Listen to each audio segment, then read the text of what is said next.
ಎಲ್ಲ ಮಾಧ್ಯಮ ಮಿತ್ರರಿಗೆ ಜೈ ಭೀಮ್. ಕರ್ನಾಟಕ ರಾಜ್ಯದ ಸಾಮಾಜಿಕ ಅನ್ಯಾಯ ಕೋರ ಸಿದ್ದರಾಮಯ್ಯನವರಿಗೆ ಈ ಒಂದು ಪತ್ರಿಕಾಗೋಷ್ಠಿಯ ಮೂಲಕ ಎಲ್ಲ ಹಿರಿಯರ ಸಮ್ಮುಖದಲ್ಲಿ ನೀಡೋದಕ್ಕೆ ಹೋಗ್ತಾ ಇರುವಂತಹ ಎಚ್ಚರಿಕೆ ಏನು ಅಂತಂದ್ರೆ, the biggest blackmailer Mahadevappa, ಆತನ ಬ್ಲಾಕ್ ಮೇಲ್ಗೆ ಒಳಗಾಗಿರುವಂತಹ ನೀವು ಮತ್ತು ನಿಮ್ಮ ಪಕ್ಷ ಇನ್ನು ಕೆಲವೇ ದಿವಸಗಳಲ್ಲಿ ಈ ರಾಜ್ಯದಲ್ಲಿ ಎಂತಹ ಅಧೋಗತಿಗೆ ತಲುಪ್ತೀರಿ ಅನ್ನೋದಕ್ಕೆ ಸಾಕ್ಷಿಯಾಗಿ ಇವತ್ತು ಈ ಪತ್ರಿಕಾಗೋಷ್ಠಿ ಮತ್ತು ಇವತ್ತು ನಡೆದಂತ ಸಭೆ.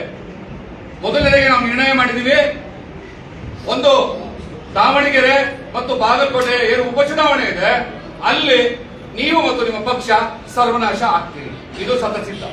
ಆ ಒಂದು ನಿರ್ಣಯವನ್ನ ನಾವಿಲ್ಲಿ ಕೈಗೊಂಡಿದ್ದೀವಿ. ಒಂದು ವೇಳೆ ಆ ಚುನಾವಣೆಗೆ ಮುಂಚೆ ನೀವು ಒಳ ಮೀಸಲಾತಿ ನ್ಯಾಯವನ್ನು ನಮಗೆ ಕೊಟ್ಟಿದ್ದಾದ್ರೆ ನಾವು ನಿಮ್ ಕೈ ಹಿಡಿಯೋದಕ್ಕೂ ಕೂಡ ಮುಂದೆ, ಎರಡೂ ಕೂಡ ನಿಮಗೆ ಜ್ಞಾಪಕದಲ್ಲಿ. ಮತ್ತೆ ಮುಂದುವರೆದಂತೆ ಇದೇ ರೀತಿಯಾದಂತಹ ಒಳ ಮೀಸಲಾತಿ ಅನ್ಯಾಯವನ್ನು ನೀವು ಮುಂದುವರಿಸಿದ್ದೆ ಆದ್ರೆ ನಾವು ಇಡೀ ಮಾದಿಗ ಸಮುದಾಯದಿಂದ ತೊಡೆ ತಟ್ಟಿ ಚಾಲೆಂಜ್ ಮಾಡ್ತಾ ಇದ್ದೀವಿ.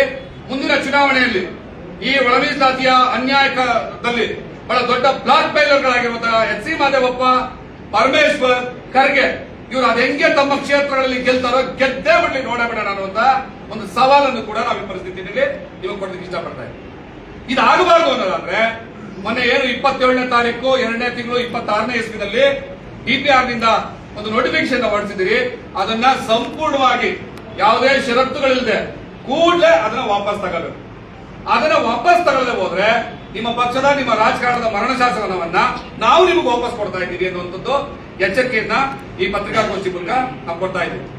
ಮತ್ತೆ ಕೊನೆಯಾಗಿ ನಾನು ಹೇಳೋದಕ್ಕೆ ಇಷ್ಟಪಡೋದು, ನಾವೇನೋ 6ನೇ ತಾರೀಕು ಇಡೀ ರಾಜ್ಯದಾದ್ಯಂತ ಎಲ್ಲೆಲ್ಲಿ ಸಾಧ್ಯವೋ ಅಲ್ಲೆಲ್ಲ ಬಂದು ಪ್ರತಿಭಟನೆ ಮತ್ತೆ ಜಾಥಾಗಳು, MLA, MP, ರಾಜ್ಯಸಭಾ ಸದಸ್ಯರು ಮತ್ತೆ ವಿಧಾನ ಪರಿಷತ್ ಸದಸ್ಯರುಗಳ ಮನೆಗಳಿಗೆ, MLAಗಳು ಶಾಸಕರ ಮನೆಗಳಿಗೆ ಮುತ್ತಿಗೆ ಆಗುವಂಥದ್ದು, ಸಚಿವರ ಮನೆಗಳಿಗೆ ಮುತ್ತಿಗೆ ಹಾಕುವಂಥದ್ದು, ಆ ಸಂದರ್ಭದಲ್ಲಿ ಏನಾದ್ರೂ ನಮ್ಮ ಕಾರ್ಯಕರ್ತರುಗಳಿಗೆ ನಮ್ಮ ಬಂಧುಗಳಿಗೆ ಪ್ರಾಣಾಪಾಯ ಉಂಟಾಯಿದ್ರೆ ಯಾಕೆ ಅಂತ ಹೇಳ್ತಾ ಇದ್ದೀನಿ ಅಂತಂದ್ರೆ, ನಾವು ಇದನ್ನ ಕೇವಲ ಕಾಗಕ್ಕ ಗೂಬಕ್ಕನ ಕಥೆ ಹೇಳುವ ರೀತಿಯಲ್ಲಿ ಪ್ರತಿಭಟನೆಯನ್ನ ಕರೆ ಕೊಟ್ಟಿರೋದಲ್ಲ, ಮಾಡು ಇಲ್ಲವೇ ಬಡಿ.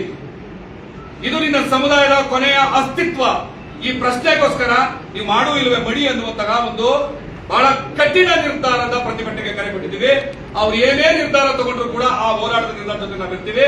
ಏನಾದ್ರೂ ಪ್ರಾಣಾಪಾಯ ಆದ್ರೆ ಕೊಲೆಗಡಕ ಸರ್ಕಾರ ಅನ್ನುವಂತ ಅಣೆಪಟ್ಟಿಯನ್ನ ನೀವು ಒತ್ಕೋಬೇಕಾಗ್ತದೆ ಒಂದು ಎಚ್ಚರಿಕೆಯನ್ನ ಈ ಸಂದರ್ಭದಲ್ಲಿ ಕೊಡ್ತಾ ಇದ್ದೀವಿ. ಮತ್ತೆ ಅದನ್ನು ಮೀರಿ 12ನೇ ತಾರೀಕು ಸೆಷನ್ ನಡೀತಾ ಇರ್ತದೆ, ಅದು ಕ್ಯಾಬಿನೆಟ್ ಇದೆ. ಗುರುವಾರ ಬೆಂಗಳೂರಿನಲ್ಲಿ ಏನು ಒಂದು ಮಹಾ ಪ್ರತಿಭಟನಾ ಸಮಾವೇಶಕ್ಕೆ ಕರೆ ಕೊಟ್ಟಿದ್ದೀವಿ. ಆ ಮೂಲಕ ಕೂಡ ಬೆಂಗಳೂರಿನಲ್ಲಿ ನಮ್ಮ ಪ್ರತಿಭಟನೆಗಳನ್ನ ಹತ್ತಿಕ್ಕೋದಕ್ಕೆ ನೀವು ಪೊಲೀಸರು ಬಂದೇ ಬರ್ತಾರೆ. ನಮ್ಮ ತೆರಿಗೆ ತಗೊಂಡ್ರಂತ ನಿಮ್ಮ ಪೊಲೀಸರು ಬೂಟ್ಗಳೇ ನಮ್ಮನ್ನ ಮೆಟ್ಟಕ್ಕೆ ಬರ್ತವೆ. ನಾವ್ ಯಾವುದಕ್ಕೂ ಎದೆಗುಂಡಲ್ಲ. ನೀವು ಗುಂಡು ಹಾಕಿದ್ರು ಸರಿ, ಬೂಟ್ ಹಾಕಿದ್ರು ಸರಿ, ನಮ್ಮ ಪ್ರತಿಭಟನೆಯಲ್ಲಿ ನಮ್ಮ ಪ್ರಾಣವನ್ನ ಪಣಕ್ಕಿಟ್ಟು ಅದನ್ನ ಎಲ್ಲ ಹಿರಿಯರ ಮುಖಂಡತ್ವದಲ್ಲಿ ಇವರ ಮಾರ್ಗದರ್ಶನದಲ್ಲಿ ನಾವು ಸಾಕ್ತೀವಿ. ಏನಾದ್ರೂ ಅನಾಹುತ ಆದ್ರೆ ಅದಕ್ಕೆ ನೀವೇ ಕಾರಣ.